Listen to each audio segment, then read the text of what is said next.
Training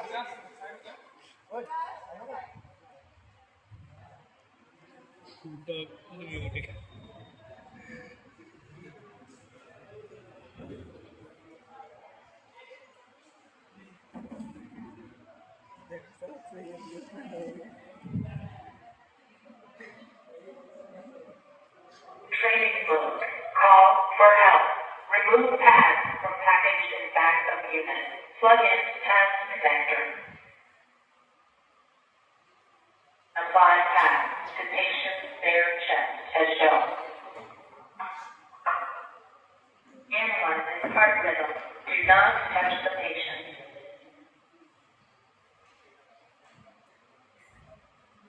Shock advised. Charging. Stand clear. Press flashing shock button. Shock 1 delivered. It is safe to touch the patient. Begin CPR now.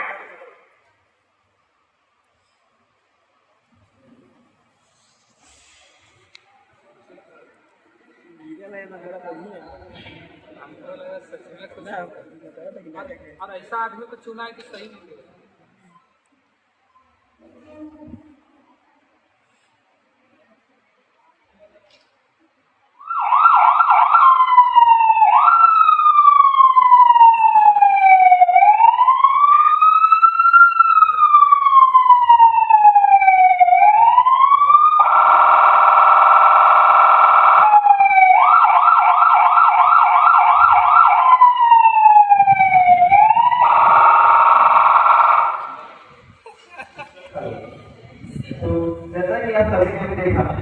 कैसे अचानक से हमारे एक restaurant class होते गिर गए। आज ये घटना हमारे कॉलेज के अंदर हुई है। संतों की घटना कई बार पब्लिक सही भी हो सकती है। ऐसे सिचुएशन में आपको ध्यान रखना चाहिए। यह भी आपने देखा। अब मैं आपको बताऊंगा कि इन बातों का ध्यान रखना चाहिए और आपको क्या कर सकना चाहिए। सबसे पहले आपके सामने कोई ऐसी कोई सिचुएशन आती है तो आपको पर्सन को एक सेफ जगह ले जाना है। उसके बाद आपको पर्सन का रिस्पॉन्स पल्स और रेस्पिरेशन चेक करना है। अगर पल्स सब्जेक्ट हो तो तुरंत की मदद बुलानी है और एम्बुलेंस को कॉल करना है और आपको सीपीआर चालू करना है। सीपीआर देने से पहले आपको कुछ बातें ध्यान में रखनी होगी, जैसे कि सीपीआर कितना सेंटीमीटर डेप्थ तक देना चाहिए। तो मैं अभी बताऊंगा कि आपको सीपीआर कैसे देना है। सबसे पहले पर्सन को एक जगह ले जाके उसको सीपीआर स्टार्ट करना है। सीपीआर पर 30 कंप्रेशर के बाद 2 ब्रीथ देना है। अगर आपके पास एडी की व्यवस्था हो तो आपको एडी लगानी है और एम्बुलेंस को कॉल करना है। ऐसा करते ही पर्सन रिस्पॉन्सिव हो जाएगा। अगर ऐसी सिचुएशन में पर्सन रिस्पॉन्सिव नहीं होता है, उसका कोई रिस्पॉन्सिव नहीं आता है, तो आपको सीपीआर जारी रखना है और उसका सारे साइकिल कंप्लीट करना है। एम्बुलेंस आते ही आपको पर्सन को हॉस्पिटल भेजना है और डॉक्टर को हैंड ओवर देना है। तो जैसा कि आपने देखा, यह दिखाता है कि सीपीआर और एक दिन का टाइम यूज होना कितना आवश्यक है। अगर आप इस बारे में जानते हैं और आपके सामने ऐसी सिचुएशन आती है तो अपना कदम जरूर बढ़ाएं, क्योंकि आपका एक कदम किसी के जीवन का सवाल बन सकता है। धन्यवाद।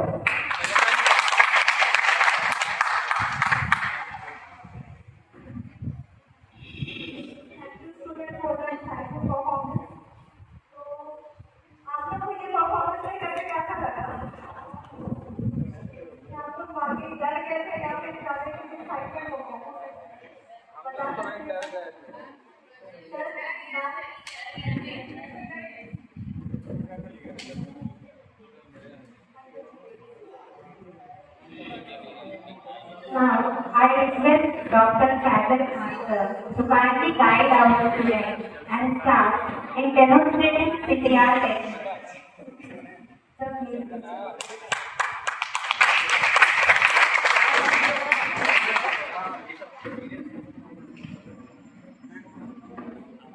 करना था, इसलिए नहीं बताया हमको।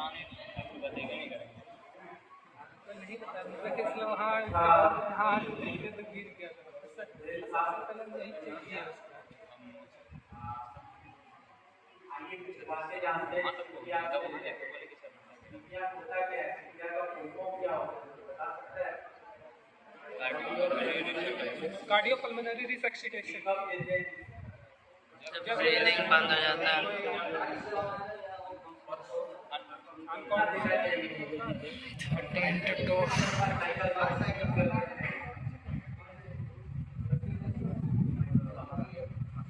10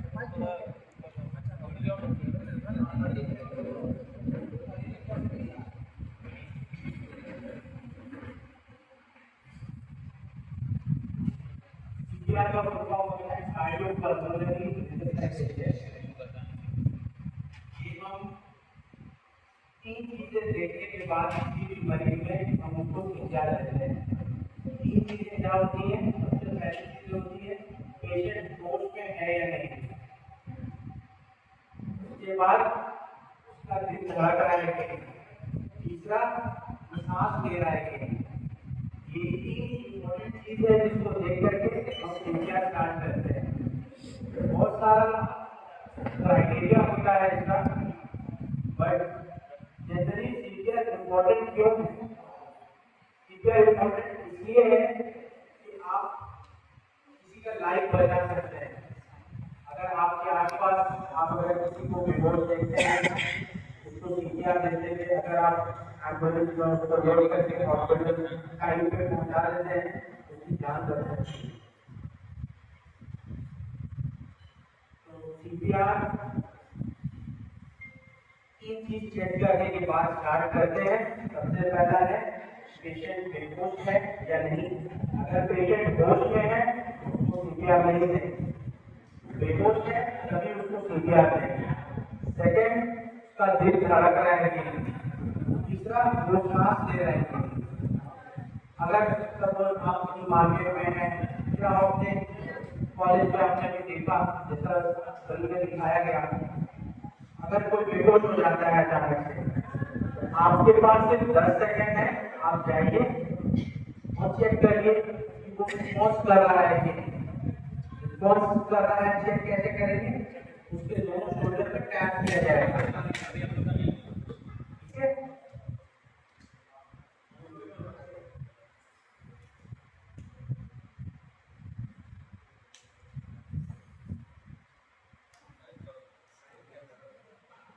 सपोज बेहोश हो गया है, उसको कैसे चेक करेंगे कि रिस्पॉन्सिव है? हम उसको शोल्डर पे टैप करेंगे ऐसे, बेहोश है उसको टैप करेंगे, कोशिश करेंगे कि कुछ बोले। वहाँ लेके जा मैं आपको अपने मॉडल में आगे करके दिखाऊंगा।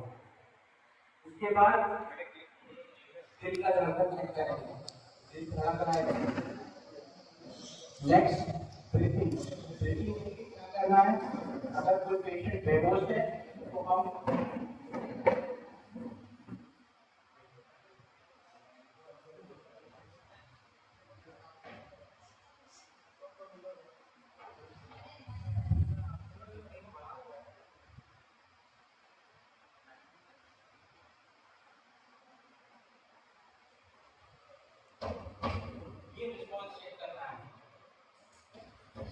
इंसान के शोल्डर पे आपको टैप करना है ताकि आपको पता चले पेशेंट रिस्पॉन्सिव है कि नहीं। नेक्स्ट जो होता है वो है उसका हार्ट रेट, हार्ट बीट कर रहा है कि नहीं, वो चेक करना है। हार्ट बीट कैसे चेक करेंगे? उसके जो चेस्ट है उसके ऊपर आप हाथ रख के देखेंगे दिल धड़क रहा है कि नहीं। नेक्स्ट जो है ब्रीथिंग, ब्रीथिंग कैसे चेक करेंगे?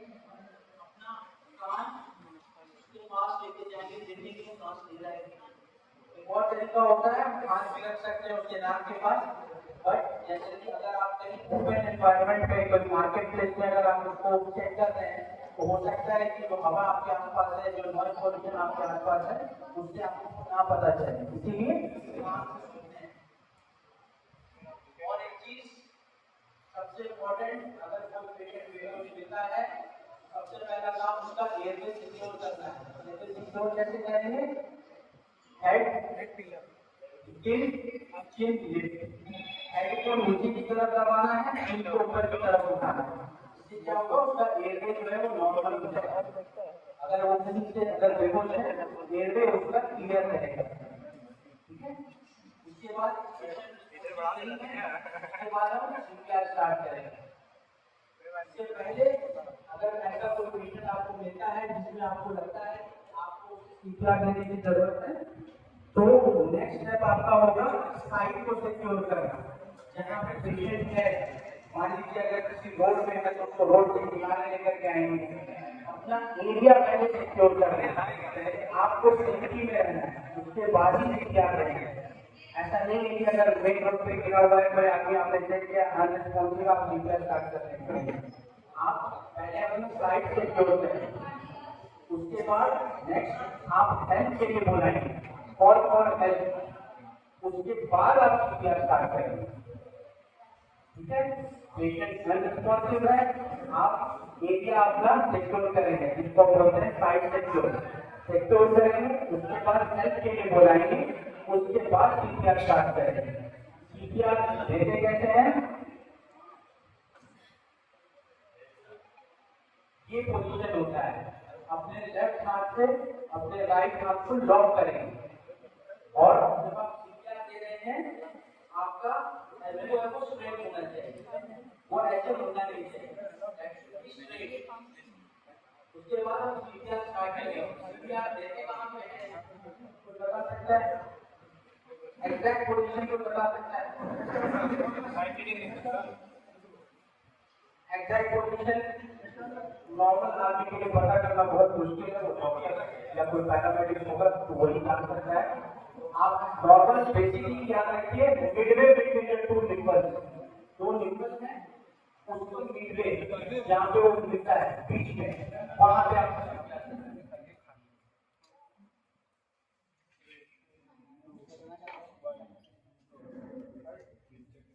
Midway between the two nipples आपको सीपीआर स्टार्ट करना है।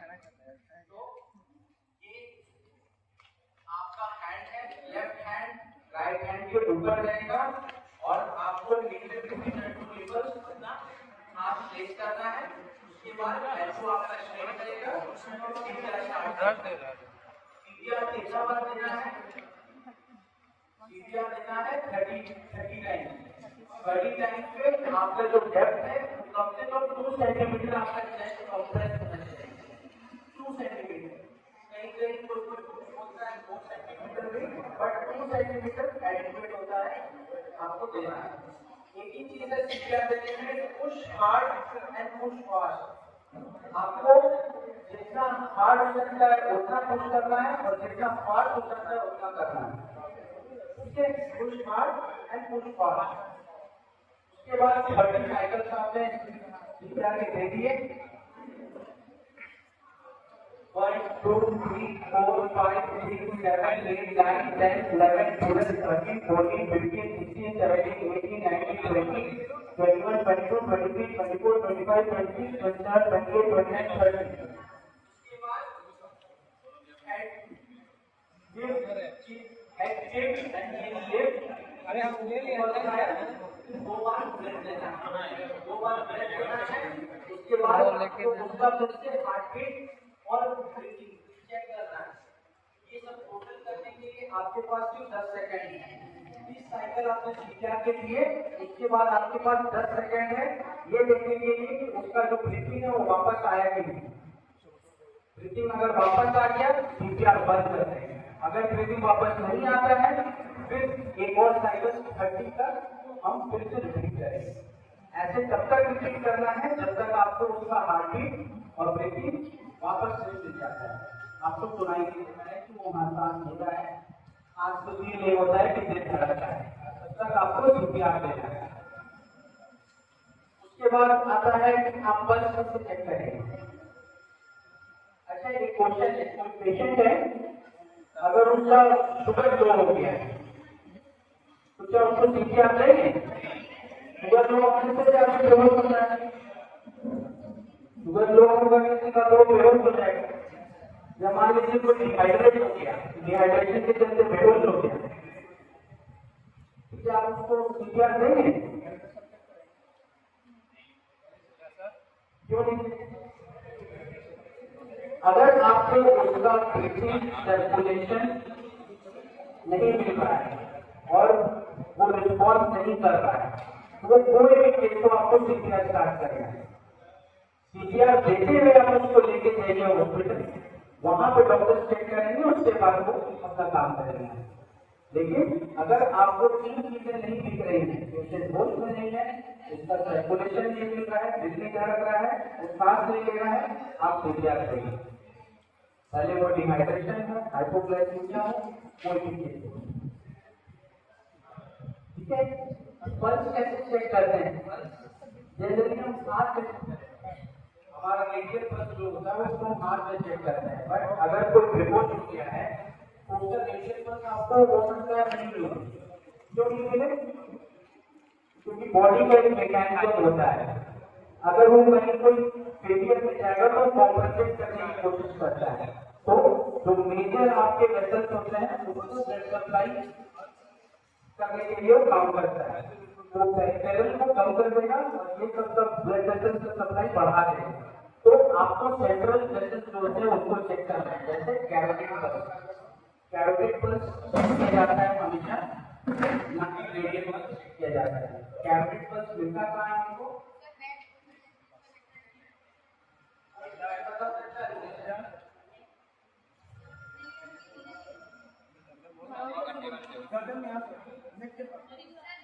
मैं आपको बताता हूँ, आपका मिडवे में निकल आप कुछ ब्रेकियल रिंग अपने आप फील कर सकते हैं, कुछ रिंग जैसा फील होता है गला। आप रिंग के राइट और लेफ्ट दोनों तरफ जहां रिंग खत्म हो रही है आप फील कर सकते हैं अपना कैरोटिड। सबसे इजी है, आपको कोई और अच्छा बेसिक जानकार या डॉक्टर या पैरामेडिक या नर्सिंग का नहीं होना चाहिए। आपका रिंग इधर राइट और लेफ्ट जहां भी खत्म हो रहा है दोनों तरफ आपको कैरोटिड है। तो ये एक तरीका है जिससे आप पता कर सकते हैं उसका पल्स चल रहा है कि नहीं। एक और तरीका ये है बेसिक सीपीआर। 30 सेकेंड का साइकिल होता है, फिर 10 सेकेंड में आपको 2 ब्रेथ देना है और चेक करना है कि उसका जो ब्रीथिंग और सर्कुलेशन है वो वापस आ रहा है। अगर वापस नहीं आता है फिर से रिपीट करेंगे। एडी का यूज करेंगे। एडी का मतलब होता है ऑटोमेटिक डिफिब्रिलेटर, वो बेसिकली शॉक देता है। तो एडी हम तब यूज करेंगे जब हम 3 साइकिल सीपीआर के दे चुके हैं, पेशेंट होश में नहीं आ रहा है, एम्बुलेंस आने में देरी है, तब आप एडी यूज करेंगे। या आप पेशेंट को एम्बुलेंस में लोड कर दिए हैं और एम्बुलेंस वाला उसको हॉस्पिटल लेके जा रहा है जो कि फैसिलिटी दूर है, तब एम्बुलेंस लेकर एडी यूज कर सकते हैं। बट क्राइटेरिया यही है कि आप 3 सीपीआर के साइकिल जिसको दे दिए हैं, उसके बाद भी पेशेंट का सर्कुलेशन और ब्रीथिंग वापस नहीं आया है, तब आप उसको एडी यूज करेंगे। सीपीआर बॉडी आजकल जहां आसपास देख रहे हैं बहुत ही कॉमन सा चीज हो गया है। कहीं भी आपको कोई भी कोलैप्स किया हुआ पेशेंट या बेहोश हुआ पेशेंट आपको दिख जाएगा, किसी कॉलेज में चले जाएंगे या कहीं भी मार्केट में चले जाएंगे, आज के डेट में बहुत कॉमन है। अगर आप सीपीआर ठीक से देना चाहते हैं तो आप किसी की जान बचा सकते हैं, बहुत इंपॉर्टेंट है। टाइम इज मायोकार्डियम, हमारा कहावत है, अगर कार्डियोलॉजिस्ट आप सोचेंगे तो उनका कहावत है टाइम इज मायोकार्डियम। आप सीपीआर अगर सही टाइम पे देंगे और सीपीआर देते देते अगर आप उसको हॉस्पिटल पहुंचा दिए किसी भी जिंदगी बच सकती है। Just remember 30 cycles of CPR कहाँ पे देना है? Between the 2 people, 30 cycles, 10 second gap, in that 10 second आपको 2 ब्रेथ देना है, ब्रीथिंग सर्कुलेशन चेक करना है, अगर वापस नहीं आता है फिर से 30 साइकिल्स ऑफ सीपीआर करना है। ठीक है, पल्स कहाँ पे चेक करेंगे आप? कैरोटिड पल्स चेक करते हैं। आपका ट्रेकियल रिंग राइट और लेफ्ट दोनों जगह जहाँ पे खत्म हो रहा है वहाँ पे आपको उसका कैरोटिड पल्स मिलेगा। Push deep and push fast, कम से कम 2 सेंटीमीटर कंप्रेस होना चाहिए। कुछ डाउट है? कोई कुछ पूछना चाहता है?